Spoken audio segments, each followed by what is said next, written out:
Hello, challengers! Day 6 of the July Painting Challenge. Rendered no progress on the finish front. So I thought I'd show you my Soviets instead, just to show you how small, comparatively, my Finnish army is going to be. This isn't 1,500 points of Soviets, this is a lot more points of Soviets. I might put 1,500 points up later, just so you can compare the army sizes. But this is all my Soviets, which aren't finished. They're sort of being repainted currently and rebased. So these three platoons, no, what are they? Companies. These three companies are done, and all of this here. These Katyushas, they're the ones I've been working on. None of the armour's finished because it's all being repainted.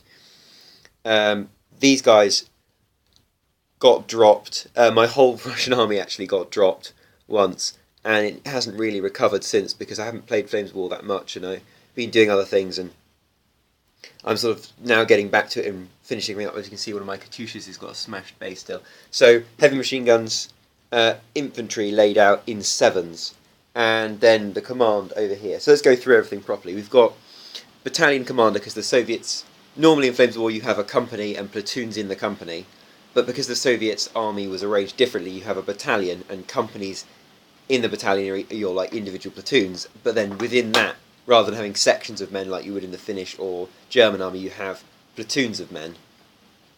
So the Soviet army, instead of having a company commander, you have a battalion commander, 2 IC, and a battalion commissar, because the Soviets have commissars everywhere, and basically you can execute your men, like a team of men, you can kill them with your commissars, and that allows you to effectively re-roll your leadership tests.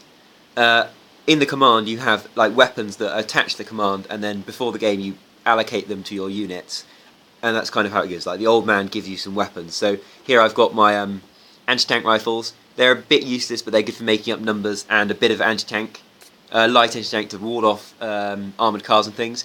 My truck-mounted anti-aircraft, which have got red back legs because I replaced them recently because they didn't have them because they looked they looked silly on bipods, so now they're on tripods. So 3 of those.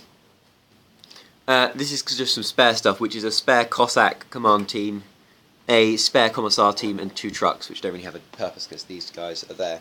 So in the centre here, the stuff that needs to be finished off, we have what effectively are 4 platoons of Soviet infantry. And these guys, some of them got blue trousers because they were becoming Cossacks, but they're just all going to be repainted into being bog standard Strelkovy. Command teams, of course, with big Russian flags, because everyone loves the big red flag. It's the way to go for the Soviets. And here we've got some sort of spare bases. You can see chipping on the bases where they were dropped ages ago and haven't been fully repaired. But I've got 10 more bases of infantry coming, so I have 42 bases of infantry. So effectively, each of these platoons will be 14 bases of men with a command and a commissar.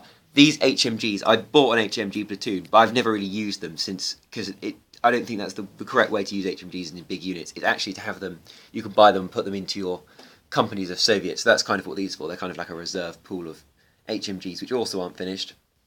Here we have my 45mm guns. These are little anti-tank guns, and they're good for killing light tanks, digging out infantry teams, and also warding off armoured cars, which are very scary.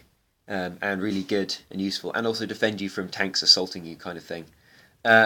Mortars are used for pinning enemy infantry to stop them from advancing on you. Heavy mortars are used to pin and kind of dig out, because they've got 120mm caliber, whereas these guys have got, I think it's an 80 or 40mm caliber. So they've got a much smaller shell, whereas they've got much massive, bigger shell. So they've got, you can see there's some boxes of shells lying around here. So basically, they've got more explosives in them, so they can kill men and more effectively than these guys. But these guys, raining shells on people makes them put their heads down puts their heads down in cover, so they're not advancing on you, which is kind of what they're for. And these guys are for digging out those dug-in men. At the back here, we've got some heavy tanks, which they're all facing backwards, because just to show that they're not all of them aren't finished. We've got KV-1E with a commander with a red flag, which is a bit silly, but yeah, KV-1E. It was a really good heavy tank in the early part of the war, and sort of into the middle part of the war. It's got as much armour as a Tiger tank, but a much weedier gun. Then we've got BA-10 armoured cars. These have got the same 45mm gun as these guys here. They're your reconnaissance. They're really useful. Your reconnaissance is just so useful. When you originally start the game, you're like, why would I take reconnaissance? But they're just amazing. Reconnaissance are good. We've got T-34 85 medium tanks. So these are T-34s with an 85mm gun. So this gun here is 85mm across, allegedly. These are amazing tanks. The T-34 is, in my opinion, the best medium tank of World War II. And here we have T-34 76s. So they have a 76mm gun. It's got smaller caliber, smaller shell, smaller barrel, shorter range.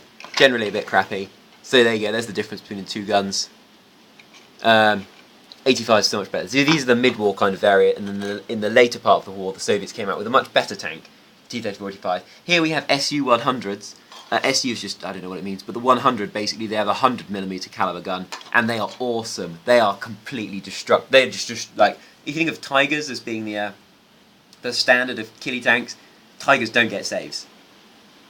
They don't get a save. Their armour does nothing to stop the Su-100. It's awesome!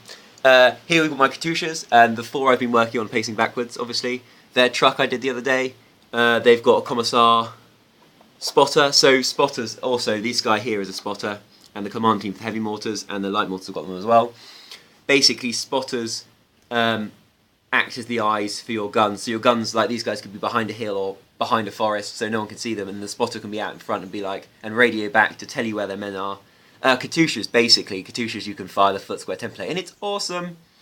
And that's why I have them. And also they're quite cheap as well, because they're really quite easy to kill, because you can't sort of put them in foxholes. In front we have my favourite bit of the Soviet army, which is the Cossacks, because they're completely ridiculous, basically. Like cavalry in World War II, it's actually more useful than you think, because you always think of cavalry from World War I, where it was all machine gunned down, and it all went horribly wrong. But in World War II, there are no helicopters, so if you want to get around where there are no roads, or in woods, where you can't really put trucks, no roads, woods, winter, mud, horses can still traverse this terrain, so they're actually really effective to get you around where trucks can't, and as long as you don't charge directly at machine guns, you know, use them to sort of, as a transport, to move your men into the correct places, and then attack on foot. So you can utilise cover better. They're actually really quite good.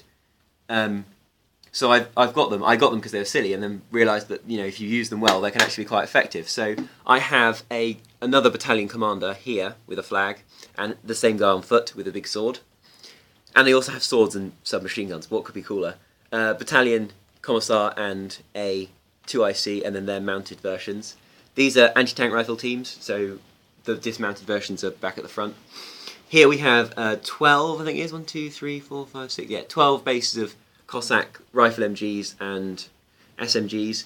They're company commander, and they also have 2 light mortar teams, which you can add in. So light mortars are really tiny versions of mortars, which sort of you can put them behind your men. So you normally can't shoot over teams, but light mortars can fire sort of directly over, and they're basically used to just add some extra shots to fend off people. And here are some dismounted Cossack. I've got to get a lot more dismounted Cossacks, because I've got to get all of these guys dismounted, so I've got to get, and they also want a dismounted platoon of company of Cossacks, so I need another 2 boxes, so I've got 24 bases, oh my god, so many Cossacks, and then they've got commander and 2 light mortars, this company as well. So that's pretty much all my Soviets. There's a lot going on there. I hope you guys kind of understand a bit more about Flames of War. Please ask questions.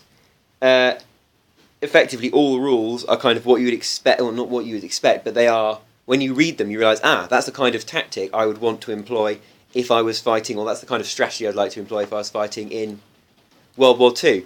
They're a really good set of rules, and relatively quite simple. I hope you understand a bit more, and I will see you today, actually, because I didn't do a video yesterday, with hopefully some finished progress. Okay, guys, I've been trying to catch up on some of your videos. This is exceptionally long now. I'll see you later. Bye.